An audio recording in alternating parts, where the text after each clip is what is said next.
विश्रामती माता जी की जय बोलो भगवती माता जी की जय बोलो उपशमती माता जी की जय बोलो संत शिरोमणि आचार्य गुरुवर विद्यासारथी महाराज की जय। वंदा माता वंदा जी माता जी माता जी कुछ कह रहे हैं। बच्चे बड़ों को सुधार रहे हैं। बच्चे सुधार रहे हैं मम्मी पापा। जी माता जी फर्क तो आ रहा है, हम लोग आ रहे हैं, हम लोग आते आते आ जाएगा।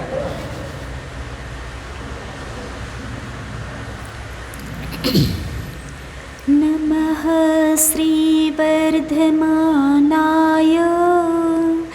निर्धूतकलिलात्मने सालोकानां त्रिलोकानां यद्विद्यादर्पणायते।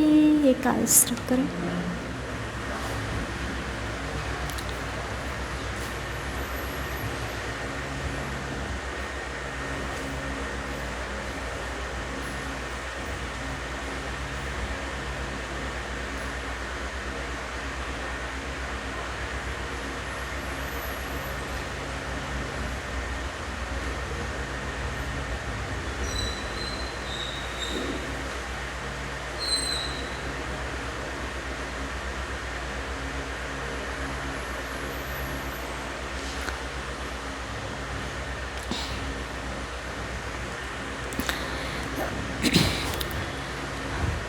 आज कौन सा अंग के बारे में आप लोगों को सुनना है कहानी?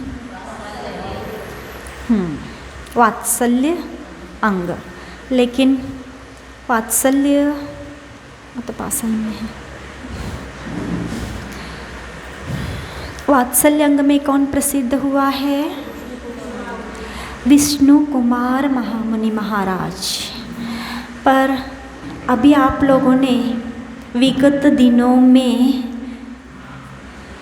विधान के माध्यम से उनके बारे में थोड़ा सा जान लिया है। अब कहानी बची है, वो कहानी कब सुनाएंगे? रक्षाबंधन पे, है ना? रक्षाबंधन पर सुनना है ना आप लोगों को।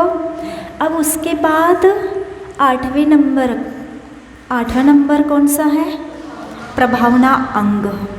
उसमें कौन प्रसिद्ध हुए हैं? वज्र कुमार मुनि महाराज जी। किसमें? प्रभावना अंग में। प्रभावना अंग क्या कहलाता है?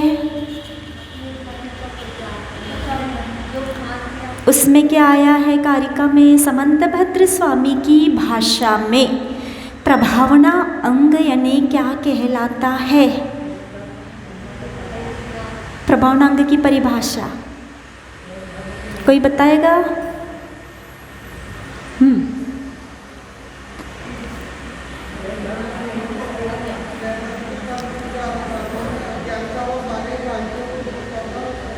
अच्छे से बोलो, जोर से बोलो।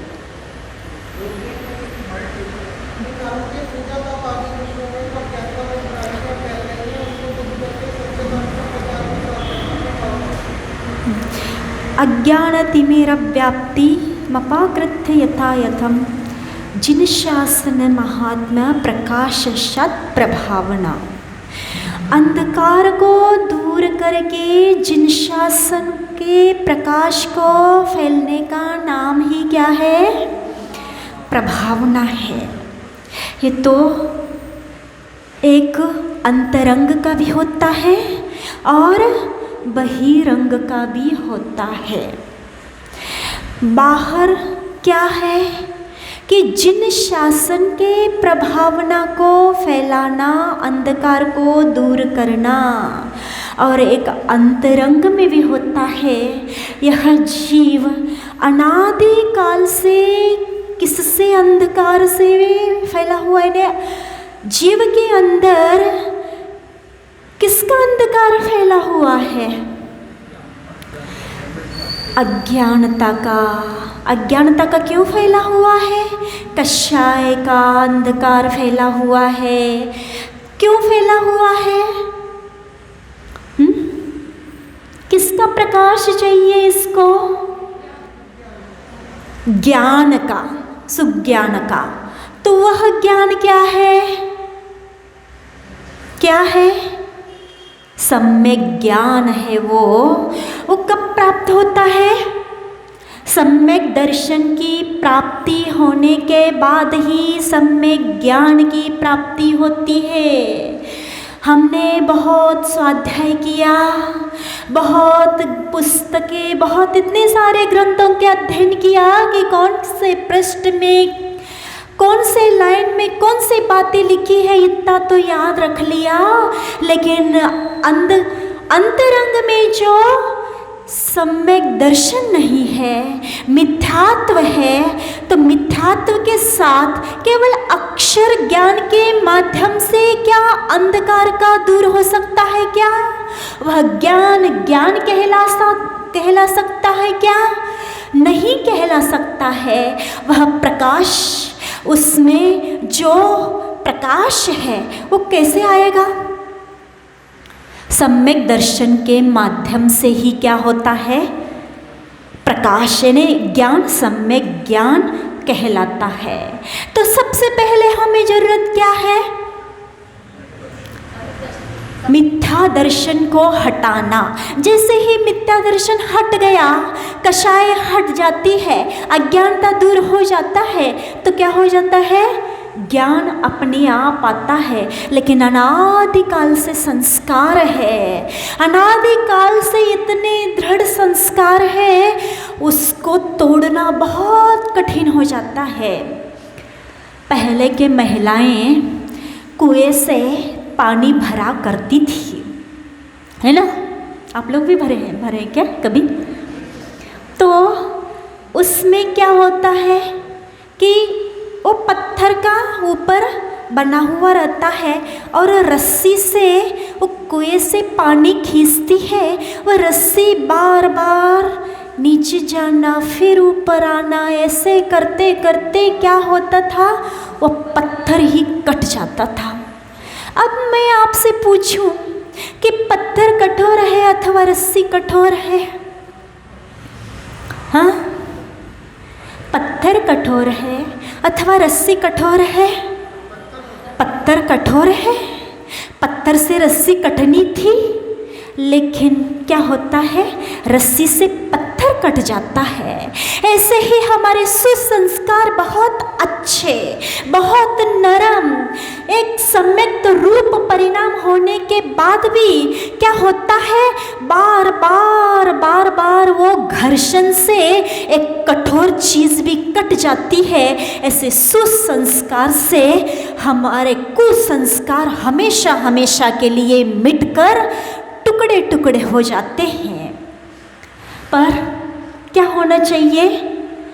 एक कोशिश, प्रयत्न ये होना चाहिए, यानी पुरुषार्थ। जहाँ पे संस्कारों के पुरुषार्थ काम चलता रहता है, तो वहाँ कठोर से कठोर वस्तु भी दो भाग होकर टुकड़ा हो जाता है। पर जरूरत क्या है हमारे लिए? सम्यक दर्शन के संस्कार। वो किसके माध्यम से आ रहा है? 8 अंगों के माध्यम से। हमें निशंकित अंग क्या कहलाता है, उसके संस्कार कैसे डालना चाहिए, से क्रम से आज 7वें नंबर का था, लेकिन उसकी कहानी अपन कब सुनेंगे? कब विस्तार? रक्षाबंधन के दिवस पर अपन 8वें नंबर के जो क्या है प्रभावना अंग की कहानी थोड़ा सा देख लेते हैं। पर सम्यक दर्शन के बारे में मैं कह दूं, सम्यक दर्शन क्या है? एक बीज के रूप में है। बीज के रूप में सम्यक दर्शन है, और कोई भी व्यक्ति उस सम्यक दर्शन का बीज का वपन कर लेता है। कहाँ पे वपन करता है? एक पत्थर के ऊपर। कहाँ पे वो उसको बोता है? उर्वरा जो भूमि रहती है उसमें क्या करता है? वह वपन करता है। और उसके लिए क्या चाहिए? खाद चाहिए, पानी चाहिए। केवल बीज का वपन हो गया पर खाद नहीं दिया गया, पानी नहीं दिया गया, तो क्या क्या वह अंकुर फूट सकता है? क्या वृक्ष के रूप धारण कर सकता है? ऐसा ही जो सहकारी कार्य क्या कहलाएंगे? ये बीज के लिए, बीज को एक वृक्ष के रूप में उसको देखना है तो पहले सहकारी कारण क्या होना चाहिए? पानी और खाद होना चाहिए। और बीज क्या है? बीज क्या है? वह उपादान कारण है। अगर बाहर हमने सहकारी कारण जो कुछ भी है, क्या है? पूजा करना, दान देना, ये सब कुछ हम प्रभावना के रूप में सब कुछ कर रहे हैं। उपवास करना, ये केवल क्या है? सहकारी कारण है। पर अंतरंग में बीज अच्छा नहीं हो या वो बीज बोया ही नहीं हो तो ये प्रभावना कितना भी करो आप, क्या कौन से प्रभावना? उपवास करना, पूजा करना, दान देना, अनुष्ठान और बड़े बड़े विधान करना, पर अंतरंग में सम्यक दर्शन रूपी बीज का वपन नहीं हुआ। और बीज वपन भी हुआ है पर वो कैसा है? सड़ा हुआ है, अच्छा नहीं है। तो क्या वह वृक्ष का रूप धारण कर सकता है? क्या नहीं कर सकता है। उसके लिए क्या जरूरत है? बहुत अच्छा बीज हो, ये भी जरूरत है। ये सम्यक दर्शन को निर्मल होना चाहिए और स्वच्छ होना चाहिए, निर्दोष होना चाहिए सम्यक दर्शन। और ये भी होना चाहिए। और उसके अलावा प्रभावना के अंग के क्या क्या होना चाहिए? पूजा, उपवास, ये भी सहकारी कारण होना चाहिए। तभी कहीं जाकर धर्म की प्रभावना हो जाती है और वह वृक्ष के रूप में खड़े होकर बड़े बड़े फल लगेंगे। फिर अपन क्या करेंगे? फल प्राप्ति के कारण मीठे मीठे फल खाकर पेट भरेंगे। अब यहाँ पे प्रभावना अंग में कौन प्रसिद्ध हुआ? वज्र कुमार मुनि महाराज। उनकी कहानी ऐसी है कि एक रानी गर्भवती थी, अब उनका दहला हो गया। हाँ, कुछ पूछ रहे?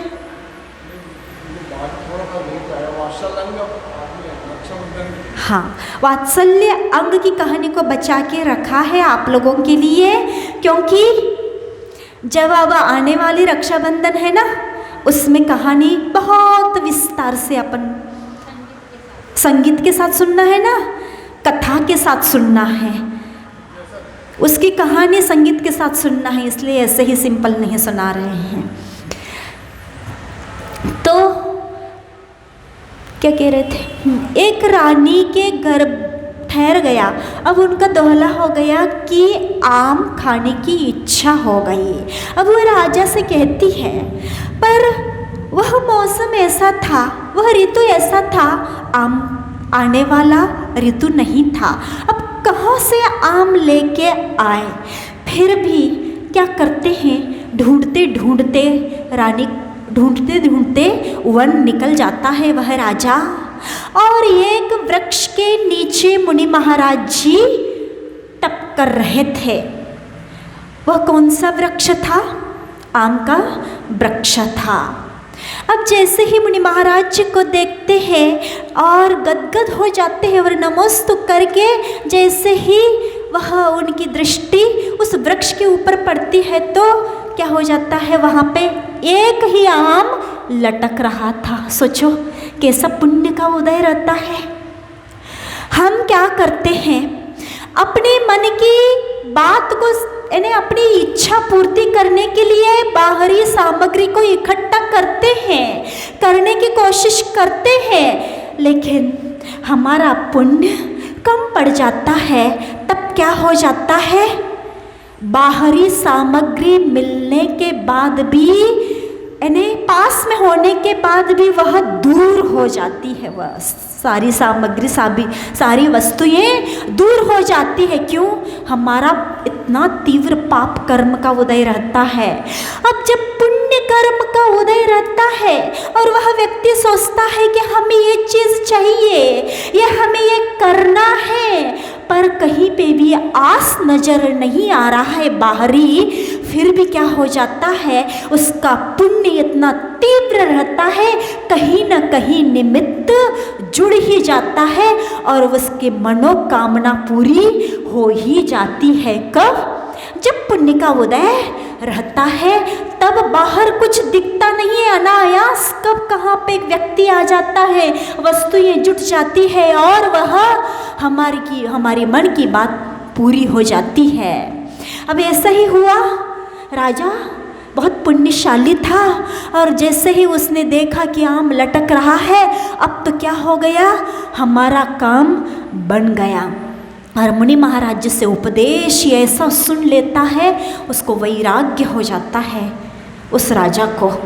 पर काम किसके लिए आया था, कौन सा काम करने के लिए आया था? वह आम ढूंढने आया था। आम भी मिल गया, उपदेश भी मिल गया, वैराग्य भी हो गया, पर वह सोचता है कि पहले आम रानी को दे के आएंगे, फिर हम दीक्षा लेंगे। और आम तोड़ता है वह राजा और रानी के पास पहुंच जाता है और कहता है कि अब कार्य की सिद्धि हो गई, अब तुम्हारे मन के है ना आम मिल गया, बहुत मीठा पका आम है, अब तुम खा के क्या करो, अपना मन को शांत करो। आम दे देता है और यहाँ पर मुनि महाराज जी के पास आकर दीक्षा उसने ले ली। दीक्षा लेकर तपस्या करने लगता है। अब रानी के गर्भ से यानी एक संतान की उत्पत्ति हो जाती है, वह एक राजकुमार का जन्म हो जाता है। अब वह क्या करती है, अब राजा वन चले गए, महाराज के पास चले गए, वापस आए ही नहीं, क्या बात है। अब जैसे ही उस पुत्र का जन्म हो जाता है, वह लेकर कहाँ पे आ जाती है, वह उस राजा को ढूंढते ढूंढते आ जाती है। वह राजा का रूप कैसे था, एक दिगंबर के रूप में था।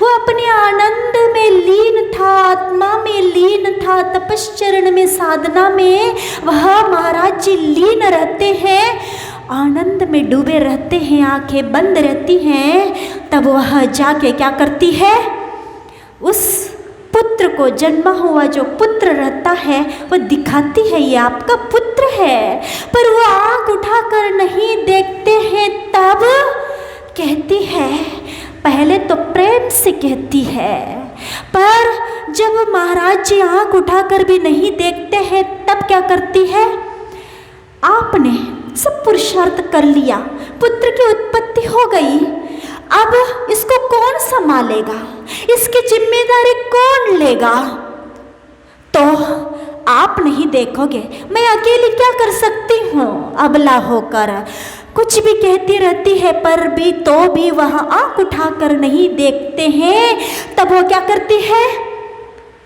अब स्त्रियों की गुस्सा कैसी, हंस रहे हो, अब आप जानो, आपका पुत्र जाने, मैं तो यहीं पर छोड़कर जा रही हूँ। वहीं पे लिटा लेती है और वापस घर चली जाती है।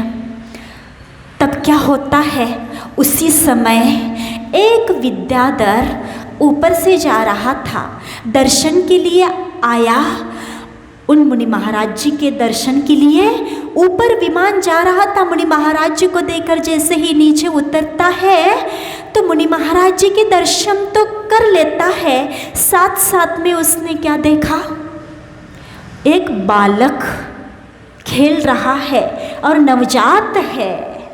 अब इसको कौन छोड़ के गया, अब वह सोचता है कि इसका स्वामी, इसके माता पिता कुछ पता ही नहीं है, क्यों ना हम इस बालक को लेकर हम पालन करें। तब वह विद्याधर ले जाता है और रानी को दे देता है। अब रानी के शायद कोई पुत्र नहीं होंगे, अब इसके बहुत अच्छे से पालन पोषण करते हैं। अब बाद में उसका एक पुत्र हो जाता है, किसको, विद्याधरी की जो पत्नी थी, उसको भी एक बेटा हो जाता है। अब ये लाया हुआ बेटा था, और दूसरा जो पुत्र होता है वो तो सगा था। अब रानी के मन में आ जाता है कि राजा ऐसा न हो, इसकी योग्यता देखकर इसको सारा राज्य दे दे, और हम मेरा बेटे का क्या होगा। प्राय करके स्त्रियों के अंदर ये आ ही जाता है। फिर वह एक दिन क्या करती है, ईर्ष्या से ऐसा व्यवहार करने लगती है उस पुत्र के साथ। जो लाया हुआ पुत्र था वो समझ जाता है वह राजपुत्र कि ये हमारे साथ व्यवहार ऐसा क्यों कर रही है। फिर वह कहानी भी बता देती है कि तुझे कैसे लेके आए, हम पूरी कहानी उनको जब बता देती है तब वह राजपुत्र समझ जाता है। उसका नाम यज्ञदत्त था, हाँ वज्र कुमार रखा था। कैसे रखा, उसके हाथ में वज्र का चिन्ह था।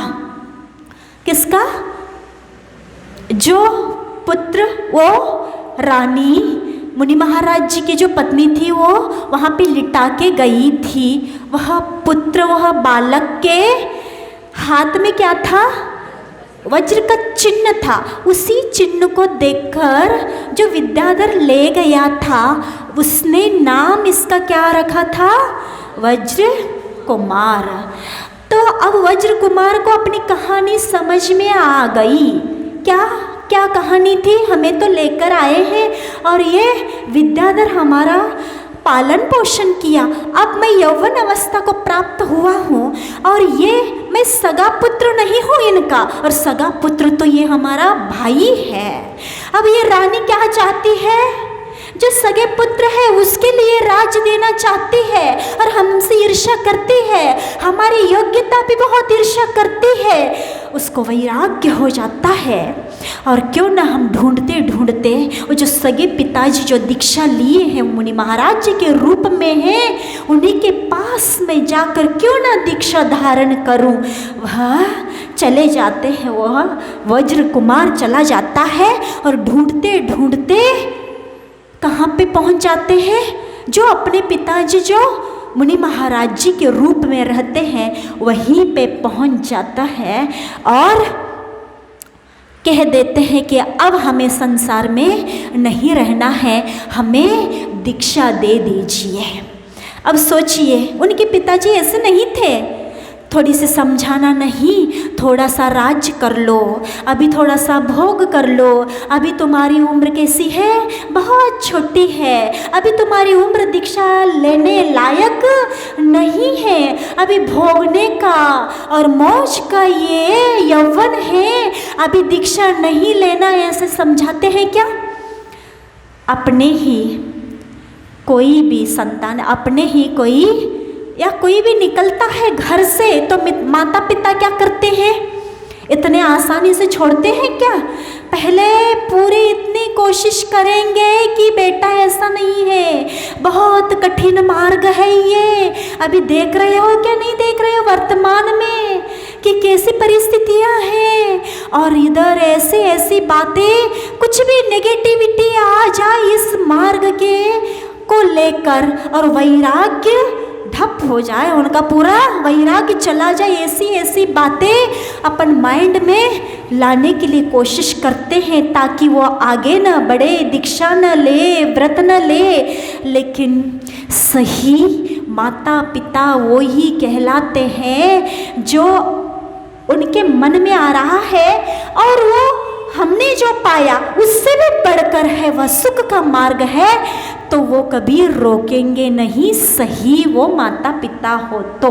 फिर उन्होंने क्या किया, एक ही बार में उन्होंने स्वीकार किया और शिष्य भी बना लिया दीक्षा देकर। अब एक बार उन्होंने क्या हो गया, वो तो दीक्षित हो जाते हैं। एक बार मथुरा नगरी में क्या हो जाता है, एक राजा रहता है, उनकी दो पत्नियां रहती है, एक रहती है बुद्धिदासी और एक रहती है उर्मिला। उर्मिला जो रानी रहती है वो जैन धर्म की अनुयायी, केवल अनुयायी नहीं, वो जिनेंद्र भक्त की बहुत बड़ी एक भक्त ही रहती है। अब दूसरी जो रानी रहती है वो अन्यमतुयायी रहती है। तो एक बार अष्टानिक पर्व में क्या होता है कि रथ निकालने की बात जब सामने राजा के सामने आती है, उर्मिला कहती है राजा से, अष्टानिका पर्व में अपन क्या करेंगे, जैन धर्म के रथ को निकालकर प्रभावना करेंगे। तब वो जो दूसरी रानी रहती है वह ईर्ष्यावश जैन धर्म का नहीं, जैन धर्म की नहीं, इस रानी के धर्म के जो अनुयायी है, जो जैन धर्म, इसकी प्रभावना नहीं होना चाहिए, इसका रथ नहीं निकलना चाहिए, वो रोकने के लिए कोशिश करती है। और राजा तो उसके वश में रहते ही है, जो बुद्धि दासी जो रहती है, तो उसी के बात राजा मान लेता है, वह रोक लेती है कि इसका रथ नहीं निकलना चाहिए। फिर वो क्या करती है, उपवास अनशन में बैठ जाती है, जो उर्मिला रहती है। अब केवल उपवास करने से भी क्या होगा, अनशन करने से भी क्या होगा, वह मुनि महाराज जी को ढूंढते ढूंढते वन में चली जाती है और अपनी पूरी कहानी, अपनी पीड़ा उन महाराजियों के सामने जब कह देती है। और जो वज्र कुमार मुनि महाराज जी थे वो थोड़ी सी दुखी हो जाते हैं, ऐसा तो नहीं होना चाहिए, अपने धर्म के ऊपर ये तो संकट है। तब उसी समय क्या हो जाता है, जो विद्याधर इनका पालन पोषण किया था ले जाकर, वही विद्याधर अपने वैभव के साथ दर्शन के लिए फिर से उन मुनि महाराज जी के पास आ जाता है।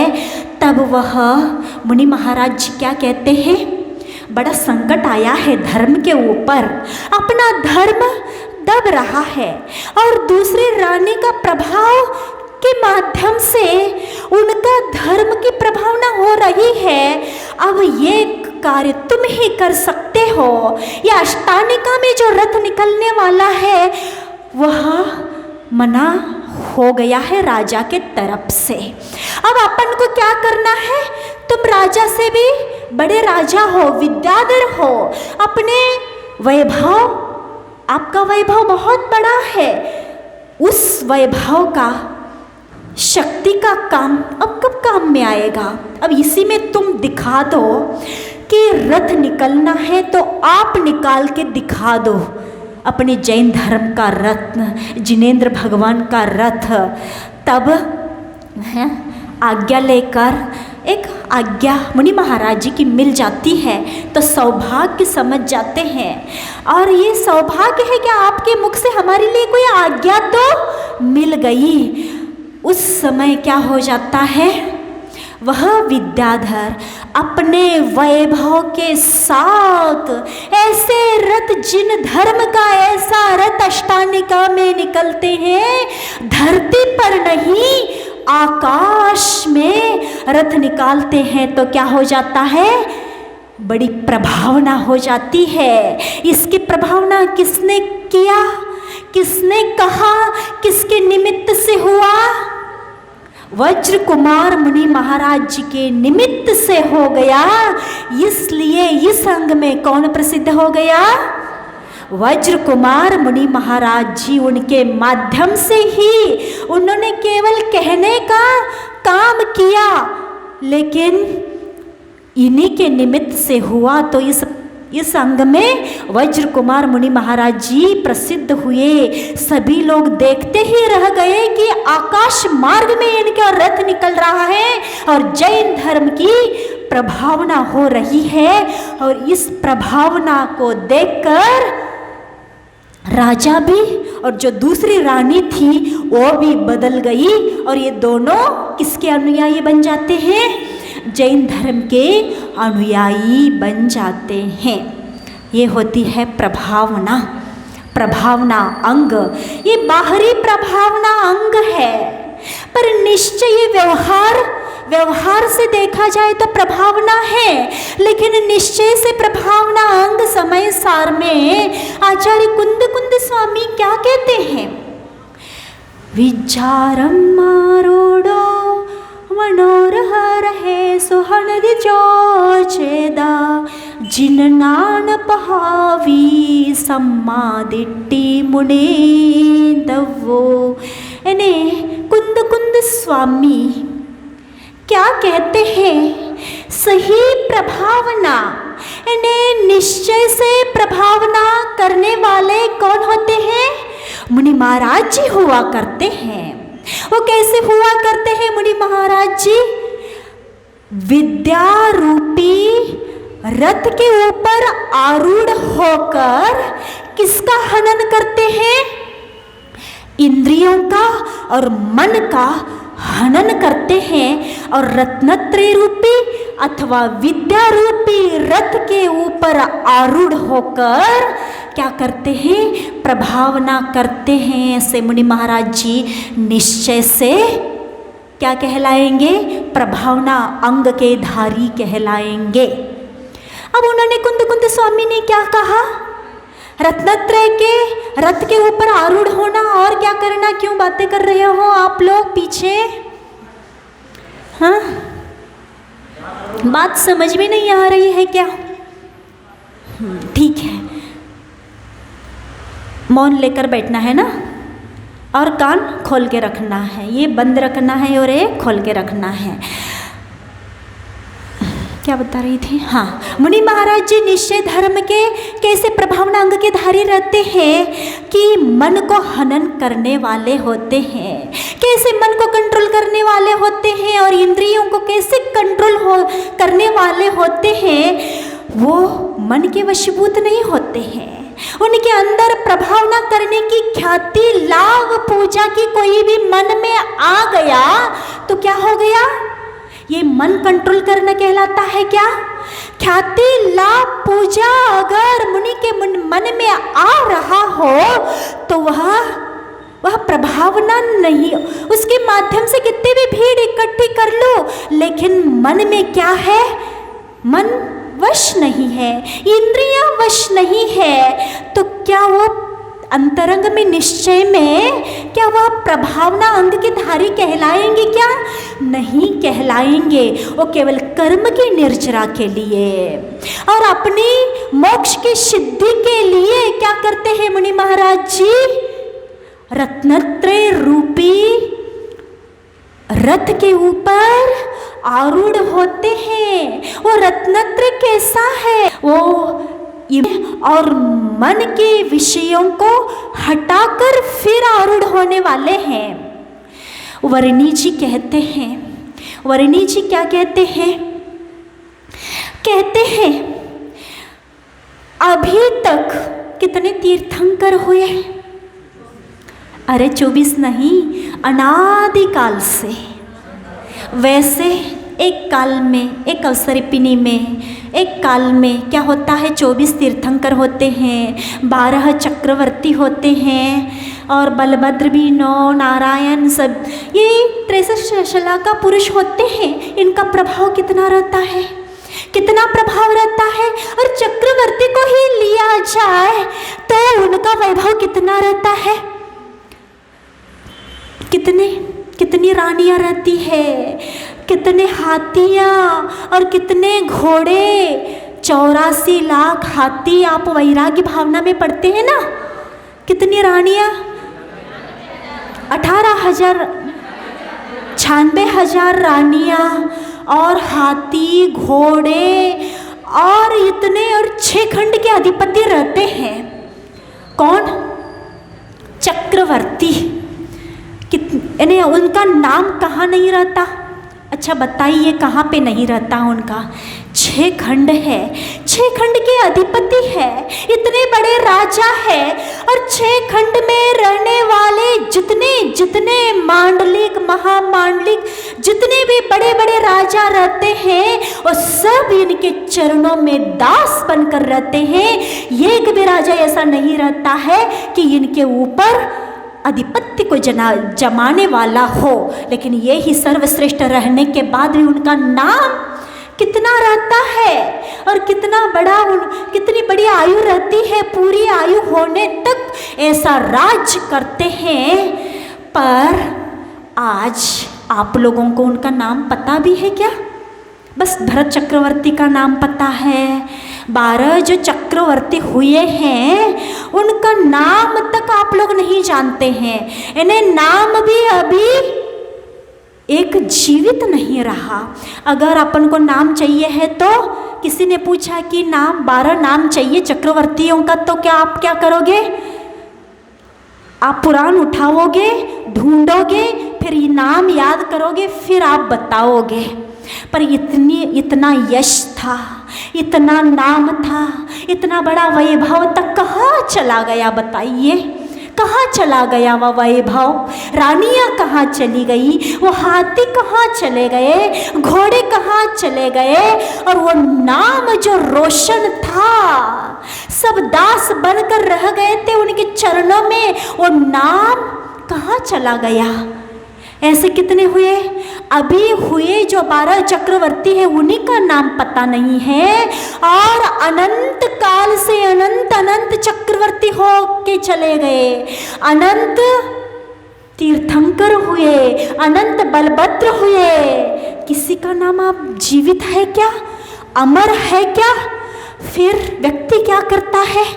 अपने ख्याति के लिए, अपने नाम के लिए क्या क्या क्या क्या सामग्रियों को जुटाता है, क्या क्या दिमाग चलता है उसका। कैसा दिमाग चलता है कि दूसरों को नीचे दिखाना और हम आगे, हमारा नाम पहले।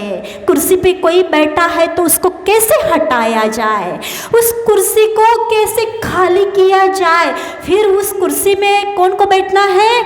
खुद को बैठना है, खुद राज करना है, खुद का नाम कमाना है। क्या नहीं करता है? ऐसे वर्णी जी कहते हैं कि कितना कितना नाम फैल गया षटखंड में, पर आज निशान भी नहीं है नाम का।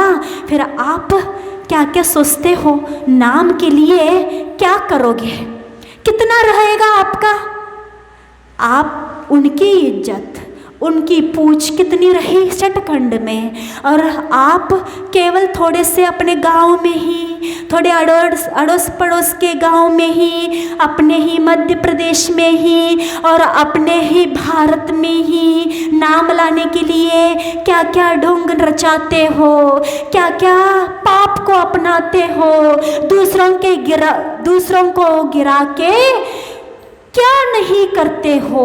क्यों ऐसा सोचना पड़े? ऐसे वर्णी जी कहते हैं जो सब कुछ करके गए उनका नाम तक याद नहीं है, पर अपन को क्या करना है? सही सम्यक दृष्टि है तो हमें ख्याति नहीं चाहिए, हमें पूजा नहीं चाहिए। हम कर भी लेंगे, कुछ ना कुछ उपाय ढूंढकर हम कर भी लेंगे, तो क्या ये प्रभावना की कोटि में आएगी? आपके ये धर्म की प्रभावना कहलाएगी। जहाँ पे ख्याति पूजा आ गई वहाँ पे कषाय आ गई, और जहाँ पे कषाय आ गई वहाँ पर धर्म नहीं है, वहाँ सम्यक दर्शन नहीं है। फिर क्या? ये धर्म ही नहीं, सम्यक दर्शन नहीं, फिर क्या होगा? हम जो चाह रहे हैं कितने दिन के लिए और कितने समय के लिए और कितने क्षेत्र को लेकर आ रहा है? बस थोड़ा ही पूरे विश्व में आपकी ख्याति होगी, आप चाह रहे हो, और अधर्म को मिटाकर धर्म को मिटाकर अधर्म के माध्यम से आप चाहोगे। क्या ये हो सकता है क्या? इसलिए अपन को क्या आज के दिन क्या इस प्रभावना के अंग की कहानी सुनकर क्या मन में आना चाहिए? प्रभावना करनी है अपने आचरण के माध्यम से, सम्यक दर्शन के माध्यम से, गुणों के माध्यम से, उपास के माध्यम से। पर हमें मन में क्या नहीं रखना है? हमारा नाम हो जाए, मेरा नाम हो जाए, मेरा परिवार का नाम हो जाए। ये बिल्कुल अपने मन में नहीं लाकर केवल क्या करना चाहिए? कर्म की निर्जरा के लिए धर्म करते जाना चाहिए। प्रभावना अपने आप बाहर होती जाती है।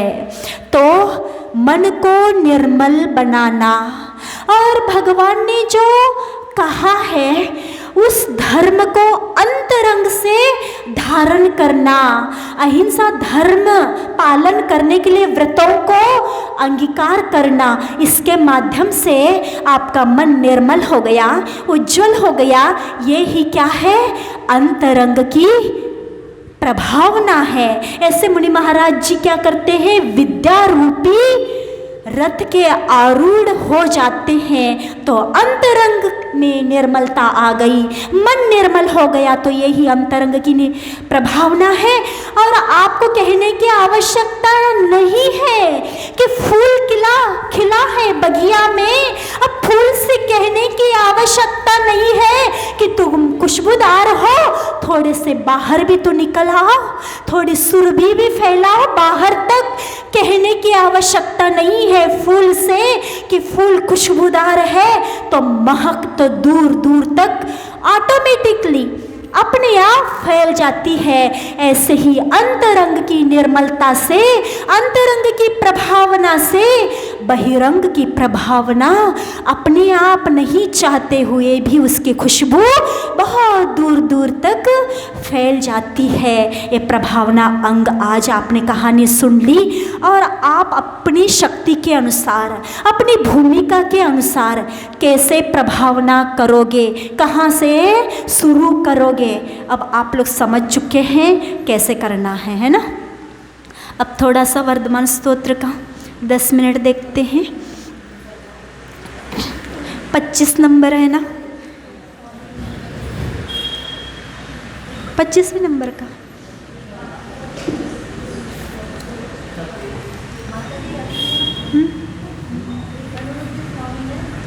कौन से?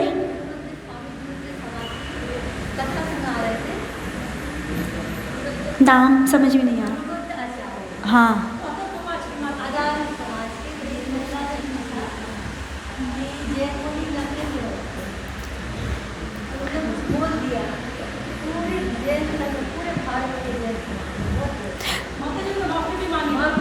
हाँ वो तो होता ही रहता है, संसार है, कभी धूप और कभी छाँव होता ही रहता है, धर्म के ऊपर संकट आता ही रहता है, पर धर्म कभी हार कर पीछे नहीं हटता। किसी की कुछ सुनने से उसको कोई मतलब नहीं रहता है, हमें आगे कदम बढ़ना है तो बढ़ते ही रहते हैं और आगे बढ़ते रहते हैं। किसी के कहने से, कुछ करने से कुछ नहीं होता है ना। हाँ, और वृद्धि होती है। और वृद्धि कैसे होती है कि निंदक लोगों से ही सज्जनता की पहचान होती है, अपने आप सज्जनता की पहचान नहीं होती है। एक जन चाहिए निंदा करने वाले, तब सज्जनता सामने आ जाती है। ठीक है, कौन से नंबर? 25। साक्षात विलोक्य सचराचर विश्वमन्तः कैवल्य बोधवदनन्त सुखस्य भोक्ता ऐर्मन्यते जिन सदा परमात्म रूप मिथ्यं कथं वद भवेयु रिहार्थ युक्ताः। अब बोले आप बोलोगे क्या मैं बोलूँगी?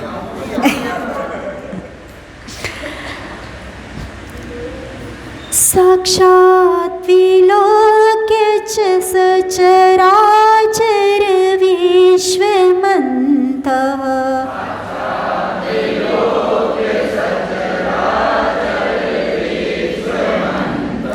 कैवल्य बोधवदनन्त सुखस्य भोक्ता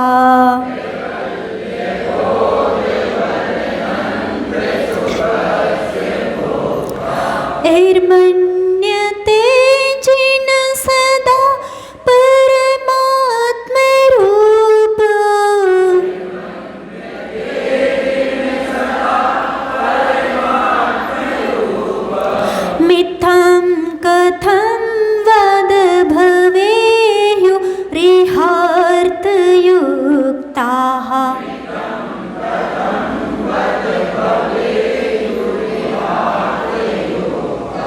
बोलो।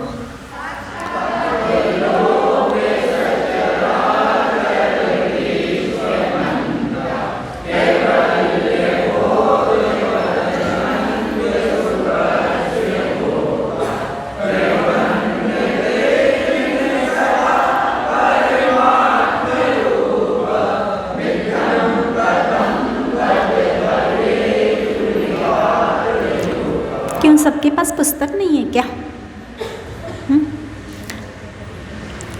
चलो हिंदी पढ़ ले। अंतरंग में निज आत्म से विश्व चराचर देख रहे, केवल ज्ञान साथ जो होता वह अनंत सुख भोग रहे। हे जिन तब परमात्मा रूप को मान रहे जो इसी प्रकार, अहो बताओ कैसे फिर वे दुखी रहेंगे किसी प्रकार। कितनी अच्छी बात कही जा रही है। साक्षात विलोक्य, साक्षात यानी प्रत्यक्ष रूप में, विलोक्य यानी साक्षात देख कर, विलोक्य यानी देख कर। क्या देख कर? साक्षात सचराचर विश्वमंतः, ऐसे विश्व को जो चर अचर है ना, चर यानी जीव तत्व, अचर यानी अजीव तत्व। इस विश्व में दो ही तत्व है, या तो अजीव तत्व है या तो और जीव तत्व है, दो तत्व है। तो इस दोनों तत्व से भरित सारे विश्व को कौन देख रहा है? साक्षात भगवान। कौन देख रहा है? आप लोग देख रहे हो क्या? कब देखेंगे? जब केवल ज्ञान की प्राप्ति होगी। तब क्या? दर्पणवत। दर्पण चाहता नहीं है, क्या नहीं चाहता?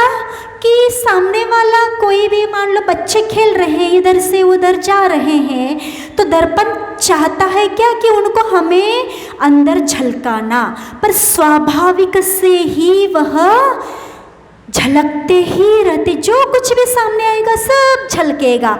ऐसे ही केवल ज्ञान में क्या झलक रहा है? अपने आप पूरे तीन लोक, पूरा विश्व, चर और अचर सब कुछ झलक रहा है।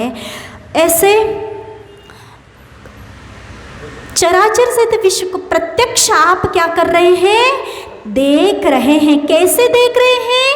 केवल ज्ञान के बोध ने, ज्ञान कैवल्य बोध ने, केवल ज्ञान के साथ होने वाले फिर क्या कर रहे हैं? अनंत सुखस्य भोक्ता, यानी चराचर को देखते हुए किसके भोक्ता? अनंत सुख के भोक्ता। संसारी प्राणी थोड़े से सुख के लिए पूरा जीवन लगा लेता है, पूरा समय उसी में गुजार देता है। कितना सुख? थोड़ा सा क्षणिक सुख, नश्वर सुख के लिए सब कुछ करता है, अनर्थ भी करता है, समय भी लगा लेता है, पूरी जिंदगी उसमें लगा लेता है। पर भगवान के पास कैसा सुख है? थोड़ा सा नहीं, अनंत सुख। अनंत सुख के भोक्ता कौन है? केवल ज्ञानी। ऐसे मुनि महावीर भगवान की स्तुति करते हुए कह रहे हैं कि आप कैसे हो? विश्व के चराचर को देखते हुए अपने केवल ज्ञान में आप अनंत सुख के भोक्ता हो, इतने महान हो भगवान। आपको स्वभाव की प्राप्ति हो गई। अब कुछ भी बाहर ऐसी चीज़ नहीं बची कि आपको कुछ प्राप्त करना शेष बचा हो। आपने सब कुछ प्राप्त कर लिया है, आप अनंत सुख के भोक्ता हो भगवान। और क्या कह रहे हैं? ऐर्मण्यते जिन सदा परमात्मा रूप। इस प्रकार परमात्मा के रूप को जो मान लेता है, मन्यते जिन सदा परमात्मा रूप, हे भगवान आपके ऐसे परमात्मा रूप को जो मान रहा है, इसी प्रकार है जैसे देखकर इस प्रकार के भगवान का स्वरूप है, इस प्रकार हमारे भगवान है, ऐसा जो मानता है उन लोगों के लिए अहो बताओ मित्तम कथम वद भयेहु रिहार्त युक्ता। आर्त युक्त यानी दुखों से युक्त, दुखों से घिरा हुआ। क्या वह दुखों से घिरा हुआ? क्या बताओ आप ही कि भगवान को इस रूप में उनने मान लिया, जान लिया और श्रद्धा न रख ली ऐसे भगवान के ऊपर, तो क्या वो दुखों से घिरा हुआ रह सकता है क्या? दुख उससे घिरे हुए रह सकता है क्या? किससे? जो आपको इस प्रकार मानता है और श्रद्धा रखता है, तो उससे कभी भी दुख घिरे हुए नहीं रह सकते हैं। इसका मतलब क्या है? इसका मतलब ये है हमने सच्चे देव को इस प्रकार जाना और माना, उनका वैभव, उनकी निधि, आत्म तत्व की अंदर से विभाव परिणतियाँ सदा सदा के लिए मिटकर एक प्रकाश पुंज, एक भगवान को हमने जाना और माना, श्रद्धा रखा और अब उनकी भक्ति करते हैं, तो वह व्यक्ति क्या संकट से घिरा हुआ रह सकता है क्या? मानने के बाद भी वह भक्त अपने आराध्य के ऊपर श्रद्धा रखा, माना, उसके बाद भी क्या संकट से घिरा हुआ रह सकता है क्या? दुखों से पीड़ित रह सकता है क्या? नहीं रह सकता है। ऐसे इस काव्य में कह रहे हैं भगवान आपके ही भक्ति से, आपके श्रद्धा से ही सारे संकट दूर हो जाएंगे। अब और कहीं जाने की जरूरत ही नहीं है। भगवान आप पर्याप्त हो। कैसे पर्याप्त हो आप? चंदन का वृक्ष रहता है और चंदन के वृक्ष के खुशबू से बड़े बड़े अजगर भी क्या हो जाते हैं? उस चंदन के वृक्ष से ऐसे लिपटे रहते हैं। और जैसे ही वह चंदन से लिपटे हुए जो सर्प रहते हैं, वो आवाज़ सुनते हैं किसकी? मोर की। मोर का और सर्प का क्या विरोध रहता है कि नहीं? सर्प क्या करते हैं? जैसे ही मोर की आवाज़ आती है तो जो जैसे ही लिपटे रहते हैं तो एकदम से उस वृक्ष से सुलझकर भागने लगते हैं। किसकी आवाज़ सुनकर? मोर की आवाज़ से। ऐसे ही भगवान आपकी भक्ति की आवाज़, आपकी श्रद्धा की आवाज़ ऐसी मोर रूपी ऐसी आवाज़ है कि जो बड़े बड़े संकट, बड़े बड़े जो दुख रूपी सर्प है, वो अपने आप क्या हो जाते हैं? छोड़कर भागने लगते हैं। अब आप इतने सक्षम हो और आप मेरे हृदय में रहते हो। अब और किसी को स्थापित करने की, हमारे हृदय में, अपने हृदय में स्थापित करने की जरूरत ही कहाँ है? आप पर्याप्त हो। आपकी भक्ति की आवाज़, आपके ऊपर जो श्रद्धा रखी है हमने, उस श्रद्धा की आवाज़ पर्याप्त है कि दुख से हम कभी भी घिरे नहीं रह सकते हैं। संकट अपने आप छोड़कर भाग जाते हैं। अब हम इतने संकट को हमने दूर करने की आपकी भक्ति में आवाज़ है और संसार को तरने की क्या आपकी आवाज़ के निमित्त नहीं बन सकती है भगवान? जरूर बन सकती है, पर क्या जरूरत है? एक श्रद्धा के ने अंदर से इतनी मजबूती लाने की हमें आवश्यकता है। और जिसके अंदर अंतरंग में मजबूती नहीं रहता है, वह ऊपर ऊपर श्रद्धा, ऊपर ऊपर वह भक्ति करता है सच्चे देव शास्त्र गुरु की प्रति भी, पर संकट आने पर वो इनको छोड़ देते हैं, फिर क्या करते हैं, हमारी श्रद्धा और कहीं होने लगती है। पर हमें क्या ज़रूरत है, मजबूती लाना और श्रद्धा को दृढ़ बनाना। जय बोले महावीर स्वामी की।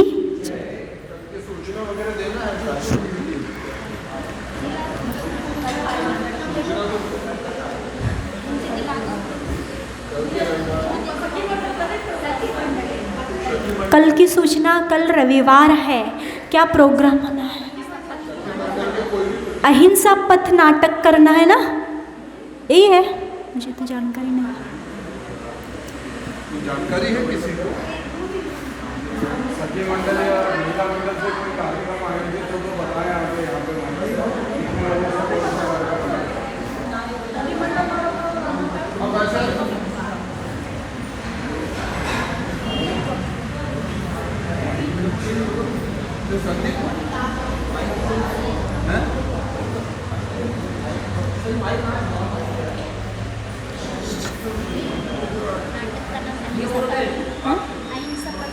अहिंसा पथ नाटक का नाम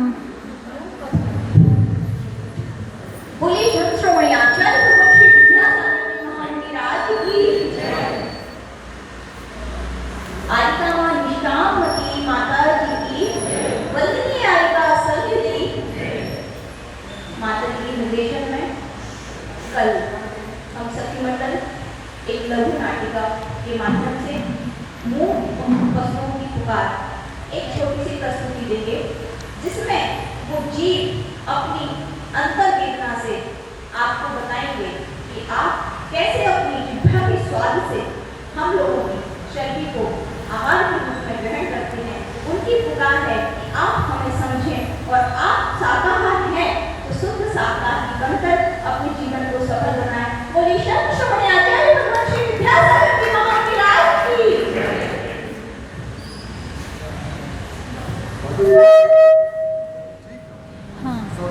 जल चंदन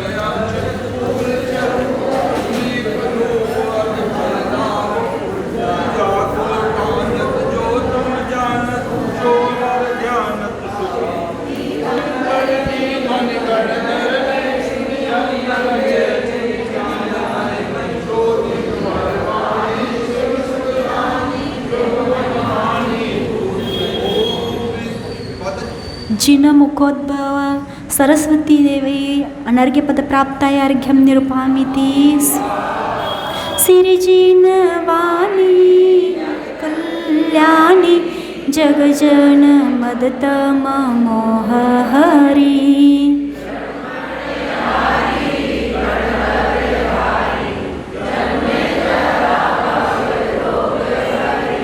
तित्वयरानं दिव्यजुनिं जो पढ़ई सुनई मई ये धारई।